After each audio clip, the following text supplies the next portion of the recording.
Yeah, we ain't sleeping at all, yeah.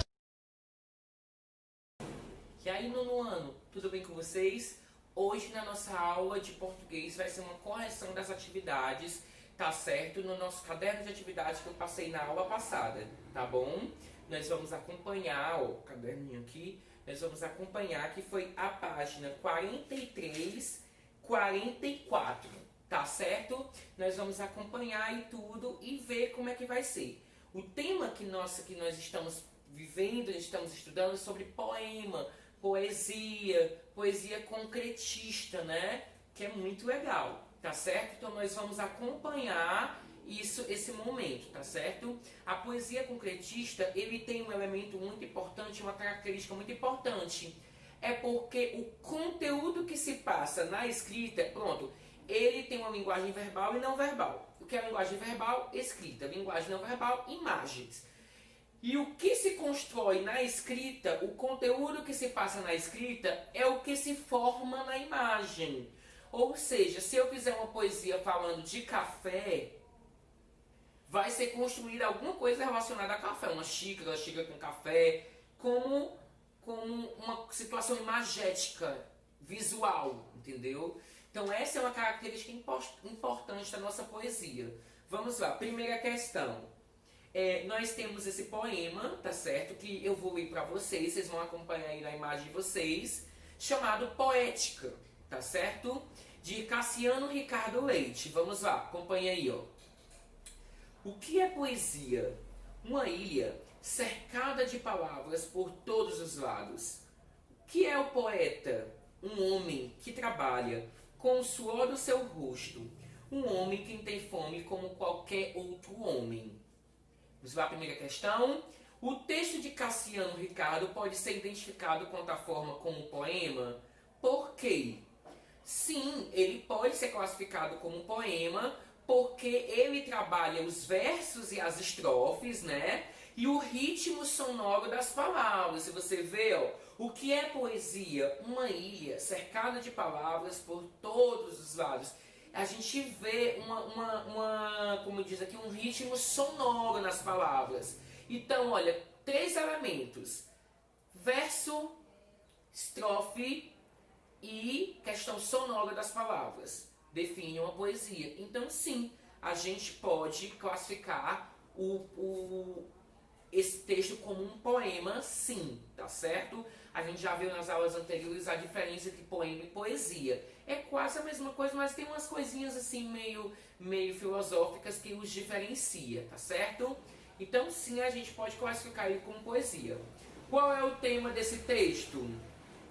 O universo poético, ou seja, a poesia, o poema e o poeta, tá certo? A gente vê isso, essas 3 coisas, o universo poético, o âmbito da poesia, que é o poema e o criador do poema, o poeta, tá ok? Vamos para a terceira questão. Nesse caso, nesse texto, Cassiano Ricardo, ele faz o quê? Tem duas coisinhas para a gente marcar aí. Ele aborda o fazer poético e ele discorre sobre o ofício do poeta, tá certo? Traduzindo, esse poema ele tem uma intertextualidade, tá certo? Porque ele vai abordar uma coisa, o que é poesia, o que é poema, dentro da poesia, tá ok? E isso é muito legal, muito importante. 4. Cassiano Ricardo expõe a poesia e o poeta como elementos do fazer poético. No texto em questão, como ele caracteriza esses elementos? Ele caracteriza, né, a poesia, o poeta caracteriza a poesia como uma ilha cercada de palavras por todos os lados. Para ele, a poesia é uma ilha cercada de palavras por todos os lados. Por quê? Porque a poesia ela está retratando ao redor do pensamento do poeta aquilo que ele quer dizer através das palavras. Então, por isso que é uma ilha cercada de palavras. É como se ele fosse a ilha e as águas que o giram, que o banham, são as palavras, a criatividade. Vocês estão tentando entender? É muito filosófico, mas é muito interessante, né? Vamos lá para a página 44, tá ok? Como poeta é caracterizado? Um homem comum, que tem trabalhos e necessidades formais, como qualquer outra pessoa, tá certo? Um homem comum com características e necessidades como qualquer outra pessoa. Um ser comum, tá ok? 6. Por que as palavras poesia e poeta estão escritas com a inicial maiúscula? Porque ele está tentando substituir substantivos comuns em substantivos próprios para dar aquela importância, aquela alavancada, para dar uma ênfase na poesia e no poeta, porque são seres essenciais dentro do funcionamento e dentro da originalidade para se fazer uma poesia. Deu para entender? Muito bem. Vamos para a 7ª questão. Definir o que é poesia e o que é poeta. Segundo o dicionário, poesia é a arte de escrever em versos inspiração, o que desperta o sentimento do belo, tá certo? Bonito, gostei. E o que é poeta? Um indivíduo que compõe versos, aqueles que têm imaginação inspirada, tá certo? Que ele que vai compor o sentimento belo da poesia, tá ok? Vamos lá para a 8ª questão. Nós vamos ler esse poema de Elias José, que se chama Tem Tudo a Ver. Acompanhe aí. Tem tudo a ver. A poesia tem tudo a ver com tua dor e alegrias, com as cores, as formas, os cheiros, os sabores e a música do mundo. A poesia tem tudo a ver com o sorriso da criança, o diálogo dos namorados, as lágrimas diante da morte, os olhos pedindo pão. A poesia tem tudo a ver com a plumagem, o voo e o canto, a veloz acrobacia dos peixes, as cores todas do arco-íris, o ritmo dos rios e cachoeiras, o brilho da lua, do sol e das estrelas, a explosão em verde, em flores e frutos. A poesia é só abrir os olhos e ver. Tem tudo a ver com tudo. Bonita, né? A poesia é bem profunda. Página 45. Vamos lá, vamos fazer a 45, tá certo?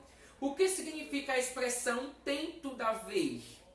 Está semelhante, relacionado, que está parecido com alguma coisa que tem tudo a ver com a cara do que o autor está querendo dizer. Deu para entender? Na primeira estrofe dessa questão, alguns termos estão associados aos 5 sentidos. Que palavra foi usada para fazer referência? A. Ao olfato. Cheiros. B. A visão. Cores. C. Ao tato. As formas. Ao paladar, sabores. E a audição, a música. Tá certo? 11. Questão 11ª. Na primeira estrofe, o eu lírico, essa voz que fala no poema, afirma: a poesia tem tudo a ver com tua dor e alegrias. A quem o pronome em destaque se refere? Se refere ao leitor, a pessoa que está lendo, eu e você. Tá ok? 12. 12ª. Releia o trecho a seguir. A poesia tem tudo a ver com a plumagem, o voo e o canto. Letra A. Embora não esteja explícito no poema, podemos identificar que os elementos destacados se referem a um animal. A qual animal? Plumagem, voo, canto. A uma ave, a um pássaro. Qualquer tipo de pássaro que remeta a isso. A plumagem, as penas. Vocês estão percebendo? Então está remetendo a uma ave, a um pássaro. Tá ok? B. Por que o autor compara a poesia com esse animal? Porque o pássaro, ele é livre na natureza. Tá ok? Ele tem a liberdade de voar, tem a liberdade de cantar, tem a liberdade de fazer qualquer tipo de coisa, de nadar na lagoa, de comer o que ele quer. E a poesia é isso, eu sou livre, o poeta é livre para poder escrever o que ele bem querer e entender. O do mais belo ao mais intimista, Então é isso que é parecido, entendeu? Ele remete o pássaro, a liberdade do pássaro com a liberdade poética que o autor possui. Deu para entender direitinho? Vamos para a 13ª. Relacione cada estrofe à ideia geral nela contida, tá certo? Vamos lá.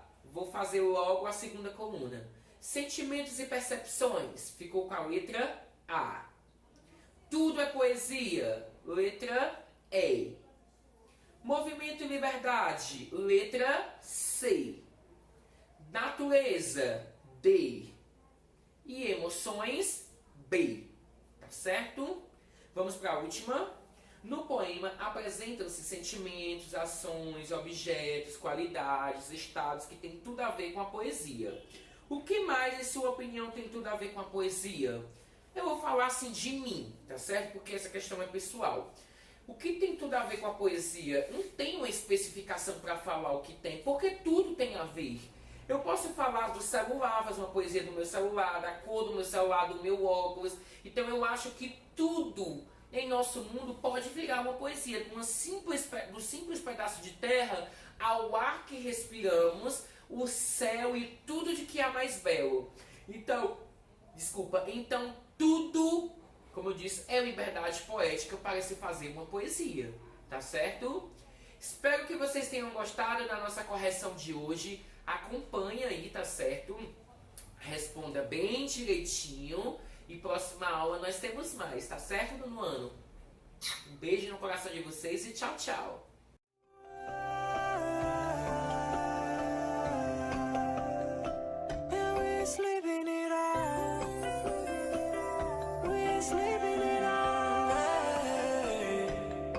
Yeah, we ain't sleeping it all.